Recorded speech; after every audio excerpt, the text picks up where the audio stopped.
Somebody call us, 323-965-1600. That's what we're doing. One more question. What is the impact of the woman's loss of her intuition? And I won't go as far as to say loss. I may say women subject or what's the word? Women push their intuition down, right? They push it to the background. In much, we might even say women oppress their intuition in place of their ambition. And ambition is in place to provide something that I believe is an illusion, which is trust and certainty. Somebody speak to us, 323-965-1600. We got a room full of people. It's about to be crazy. Ladies and gentlemen, say hi to the phone. Good morning, everybody. Yes, Margot's in the building. Representing the Young Money crew from Seattle. Hey. Whitney Tabor. What up? And my girl. Lord have mercy, Jesus, and then some. Fine as baby monkey hair. Beautiful. No, I'm just... Baby monkey. Baby monkey. Okay, precious. Beautiful Brandi McGee in the building. Hey, everybody. Sub chat room, I see you up there. Diet women versus real women. Ladies, if you're... fans, if you're following us on Twitter @ZoeWilliams, tweet us what you think an essential woman is versus a non-essential woman, a real woman versus a fake woman. Tweet us your concepts, your questions, your ideas. Holla at me right now @ZoeWilliams. Get to the phone lines, 323-965-1600. We're about to take a quick break, but when we come back, we're going to get into it. I'm going to introduce my guests, and we're going to have it. Let's do it. I'll be back at 2.2. This is your brain on a new wave of feminism. Bossy. When I was growing up, I was called bossy. I think the word bossy is just a squasher. Being labeled something matters. By middle school, Girls are less interested in leadership than boys. And that's because they worry about being called bossy. Yeah, that's right. What else could possibly explain the lack of women in leadership roles but the word bossy? And what better way to correct that than by banning a word? we need to help them lean in. Words matter. Let's just ban the word bossy. Yes, apparently this is the latest in a string of feminist explanations to explain why there aren't more women in certain fields. I mean, it's got nothing to do with sexual dimorphism in humans, that outrageously sexist reason why we split up the Olympics by sex. The belief that women are somehow a naturally weaker gender is a deeply ingrained socially constructed myth, which of course is completely false. Or the fact that the physical dimorphism is accompanied by behavioral dimorphism as well. As a consequence of having that neural net we call a brain marinated in mostly one hormone or another. Nah, it's got nothing to do with sexual dimorphism in the behavior of humans. It's all down to the word bossy. When I was growing up, I was called bossy. I think the word bossy is just a squasher. Being labeled something matters. By middle school, Girls are less interested in leadership than boys. And that's because they worry about being called bossy. Firstly, with those feminists, like Rebecca Watson. That's right. You, liberal, intellectual guy who has a healthy interest in science and skepticism, but who finds feminism distasteful and would rather not hear about it. You are worse than rape threats. Who told us that sexism and atheism was so bad that a woman could get asked for coffee in an elevator. And that's why there weren't so many women in atheism. While she simultaneously thinks starting a charity fundraiser by spitefully insulting every single male atheist in the audience. It's just funny. I opened with a joke referencing the fact that, hello, YouTube, it's been a while. I've missed you, and I'm guessing that you've missed me too, because I've heard that if a joke... Rule number one, don't try to be funny, even though you are obviously not funny. Seriously, you start your video by spitting in people's faces, and then blame the people whose faces that you've just spat in. Ladies and gentlemen, I like to just slap the beehive. Diet women versus real women. Are we somehow bitter and angry because we're challenging women nowadays? I believe, and I've always said this, I get it all the time. Zoe is bitter, Zoe is this, I get it all the time, yeah. At the end of the day, I believe women are exceedingly powerful. And I believe just like an NBA player, right, who doesn't know shit about money, when he makes it to he's a first round draft pick, and now all of a sudden he goes from tenement living, project living, to being a millionaire, having all this money. He has no idea, and what they say is those kind of draftees who come from impoverished life backgrounds, and all of a sudden they're millionaires, know nothing about money, they wind up tricking off their money. They call it the lottery effect. I think women, especially sisters, are now in that space. They're in a lottery effect space because they're better educated, right? They're making money. They're going up the ladder in corporate America, and at the end of the day, that question about being powerful at work and powerful in accomplishments with regards to education, how do you now deal with the power of that? And has that power cut you a little bit, made you diet? Let's go into it. We got a whole room full of people. My special guest in the building is Brother Tony Morton. He's on with us right now. All the Signs of Brain Damage is the book that he's written. The Relationship Chronicles, the Getting to Know You process is his book. He came in with books for everybody. I mean, the whole building gets a book today. Man, is this crazy or not? This is crazy, man. It's definitely a pleasure to be here. I really just thank you for the opportunity to be on the radio with you and these beautiful ladies. Hi, ladies. Hi. Thanks. And it is definitely crazy. What you're saying. Wow. This is going to be a great show, man. And we got phone calls. We got everybody lined up right now. Let me ask the ladies really quickly. Okay. What's your concept? I'm going to start with Brandi because we love her facial expressions. She's just so beautiful. It's almost like, the fuck are y'all talking about? This is all very nonsensical. Usually. See, there we go.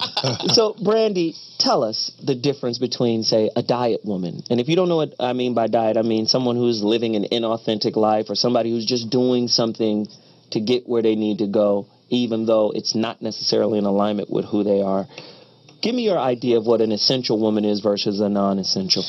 Well, you know, while I was sitting here, and I'm just going to assume that when you say essential woman, you say you use it in the term of what it actually means. And, you know, with essential being absolutely necessary or extremely useful. So in my opinion, an essential woman is a woman who embodies those things that a woman is supposed to do. I mean, she is the bearer of our race. I mean, when I say race, I mean human race. Family. Yeah. Mm-hmm. You know, she's a nurturer. She's the caregiver. She's the first teacher to the children. You know, so I think that when you're living inside of that reality, you are an essential woman. I don't think it's necessarily easy to do that the right way, or if anybody has the exact answer on what the right way is. But I think as long as you're pushing forward in that direction, that's an essential woman. Now, diet women, I don't know. I don't know if I would use that term. It's funny. Of course you wouldn't. I would love to use it. Diet woman. Diet women. Yes. There's diet love. There is diet love. There are diet men. There are diet men. Oh, but you don't want to use that for women. Stop it! I didn't say I don't want to use it. I said I don't know if I would have chose that term. But I do think it's my funny. Show. Well, all right. Well, there you go. There you have it. Low-fat women.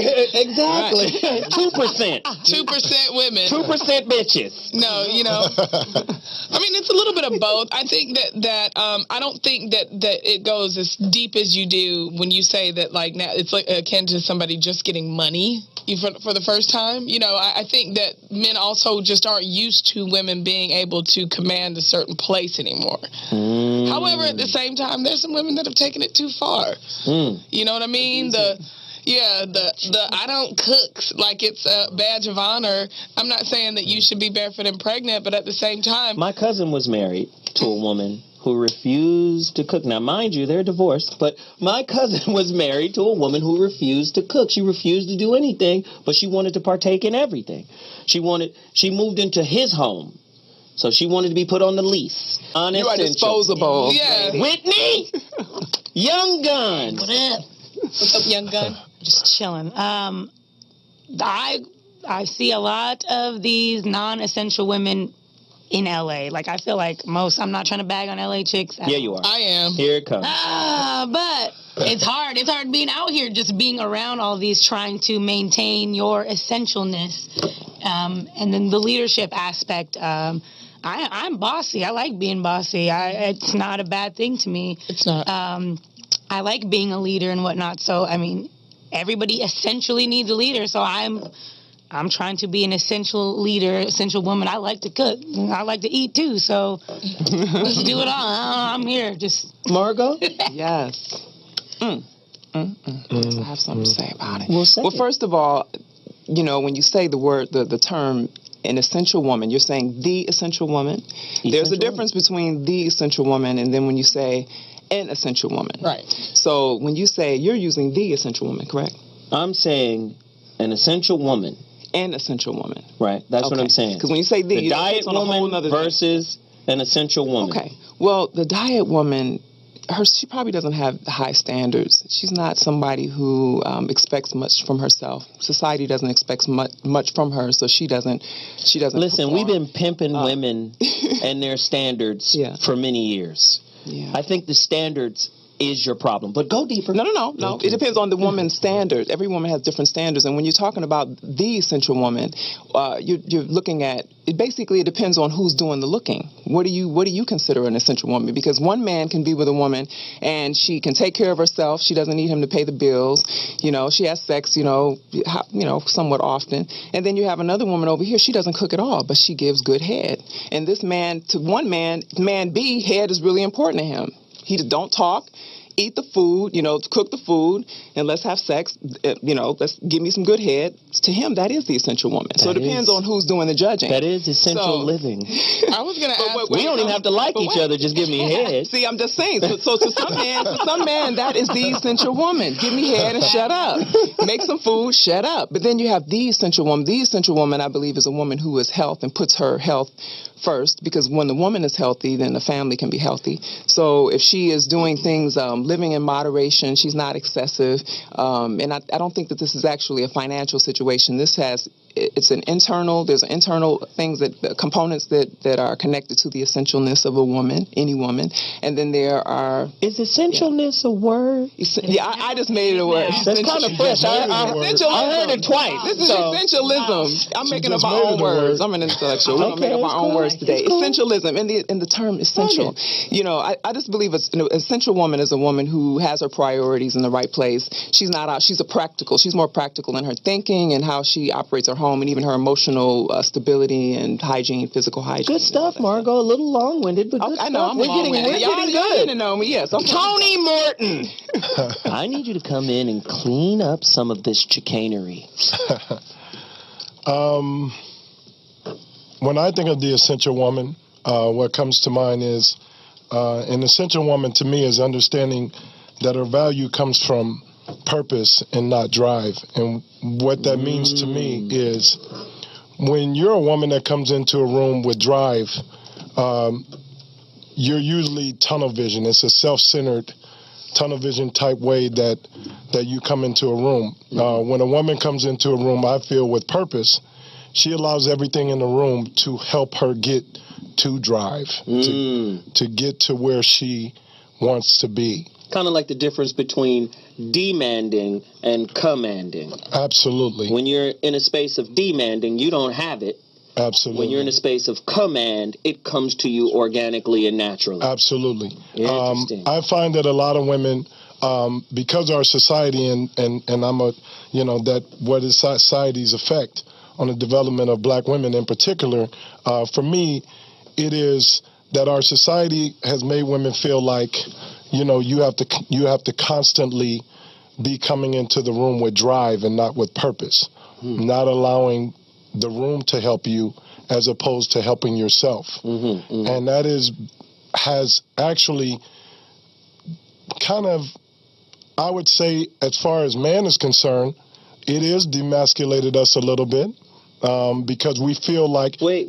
Hold on. That's a very interesting concept. Have we been emasculated, or has the women been masculinized? Right? Have women been... I think both. I think both, in a sense, simply because we as men, we're born as natural caterers. That is.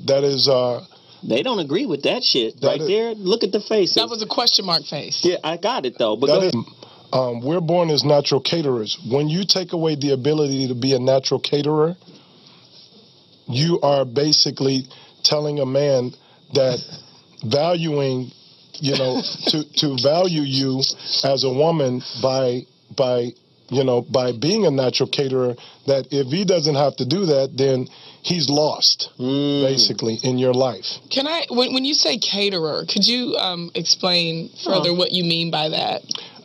We as men are not limited. So catering comes basically from your interpretation and your expectation, not ours. I have something to say about that, actually. And I do notice that the more you allow a man to be in his role and to kind of take care of you and do certain things, a man takes pride in that.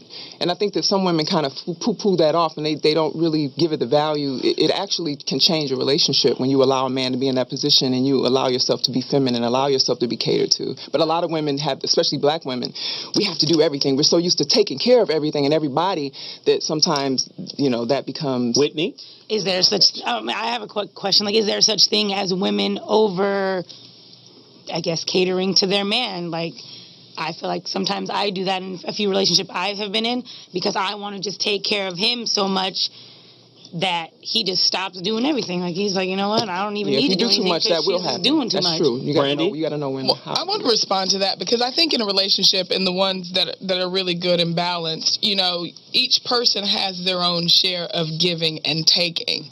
And the minute it goes to, and it doesn't necessarily mean that you're giving the same thing. It doesn't mean I paid for dinner this week, you're paying for dinner this next week, or I cook today, you cook tomorrow. If you work it out that way, that's fine. That's your business. Yeah. But at the same time, it's like it's kind of a little bit of both. And I think that the issue comes when